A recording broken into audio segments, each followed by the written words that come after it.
Yep, that's me. You're probably wondering how I ended up in this situation. I have 2 weeks to create a monster mask for a friend and her music video, so I can't waste any more time. I need Brandon over here right now so I can create a mold of his head. Do you like clingy? No, I am not clinging. Yeah. I don't cling. Okay, let go of me. No. Let go of me. No, I don't cling. Okay, we need a safe, no, it's not safe word. Safe word? What are you doing to me? In case you do get claustrophobic. Jazz hands, you can do jazz hands. Like super emergency, I'll do this. Okay. Just want to make sure, just in case you can't breathe all of a sudden if I accidentally cover your nostrils and I don't notice it, so. Fair enough. Goodbye. Shut up! I love that you can't talk, but your laugh is still the same.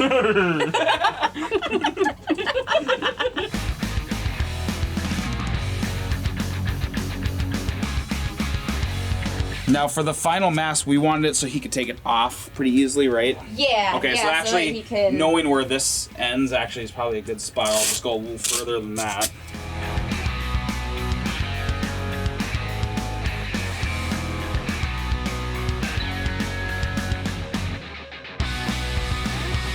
Can you hear us pretty clear, or is it pretty muffled? Yeah, I get it. Alright, this is Monday night every week anyways. I know.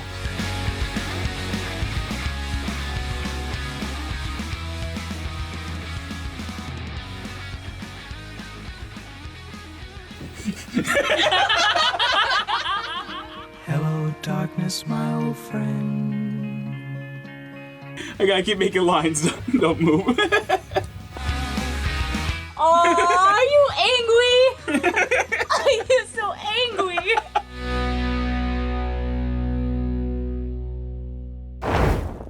Alright, now that I have the mold ready for Brandon's head, I can start making the cuts I need to make to actually do this mask. So I made some markers on the pieces of duct tape so that when all the pieces are cut out, I can lay them flat on the EVA foam and then trace them out without having a guessing game of where the pieces were after they were cut. So naturally, when I made all the cuts on the EVA foam as well, I made sure they had the same spots as the duct tape sections.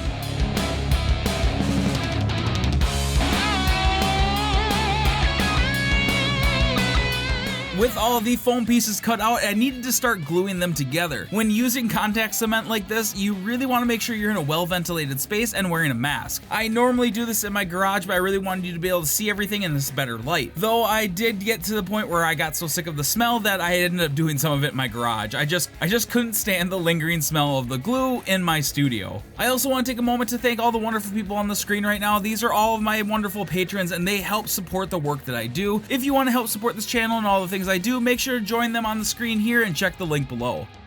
Now, once everything was glued together, it was time to start making the first monster features of this thing and make the big bug eyes. To make them, I actually used these dollar store strainers and just trimmed them down and then gave them a good sanding and then slapped some green paint on them. After waiting a little bit for my base green color to dry, I took out my airbrush and started adding a little bit more dimension to them and started using shades of green, black, and yellow until I had the dimension that I really wanted. We did talk about putting some lights into the eye sockets so it would glow through these holes, but with the short time that I had, I just didn't think I would have enough time to actually add those. Using the same contact cement that I used to glue everything else together, I glued the eyes down, and I was ready to start making some creepy teeth that I thought would really pull this thing together. I basically just cut out a bunch of chunks out of this EVA foam square dowel that I had, and just shaved all of the little chunks down until it looked like little teeth. I also made 2 giant pincer teeth as well using the dowels.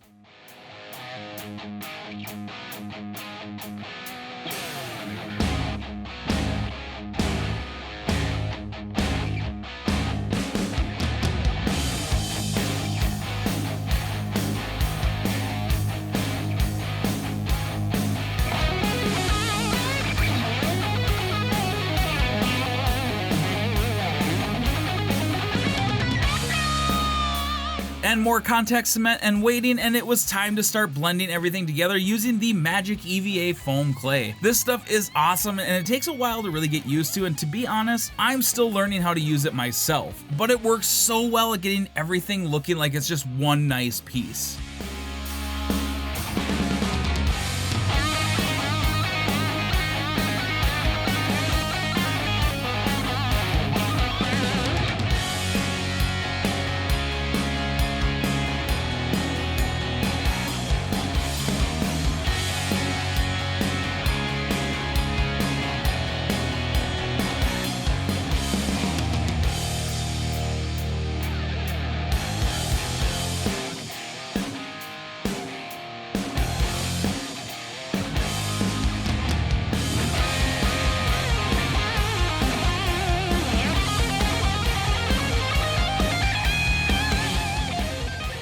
acrylic paint AVA foam, I like to start off with spraying a layer of Plasti Dip. This works really well because it sticks well to the surface and it's also rubberized paint, so it stays flexible and won't crack later on if you bend the foam. Speaking of flexible paint, this acrylic paint here is actually made for EVA foam art, and it's also flexible too, so it works really good for putting down some base layers of color. But everything's kind of feeling flat right now, so I think it's time to start making this thing look a little bit more like a monster. So I got my airbrush out again, and I started adding some more green colors and adding a little bit of black on the edges to kind of blend everything together.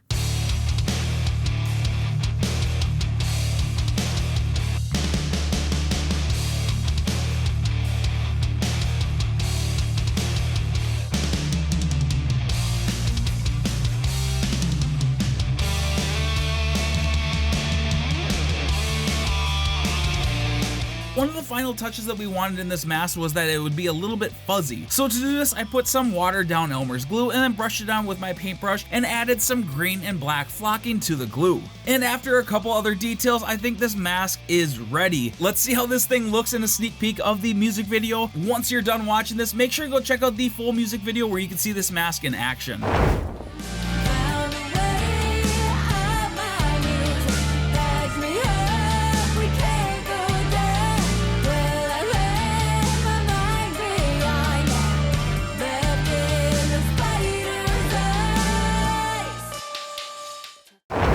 Alright everyone, I hope you enjoyed this piece, and I would love for you to go over and support my friend at her channel, Fireside Shadow, by following the link in the screen or in the description below. But like always, keep drawing, and until next time, bye!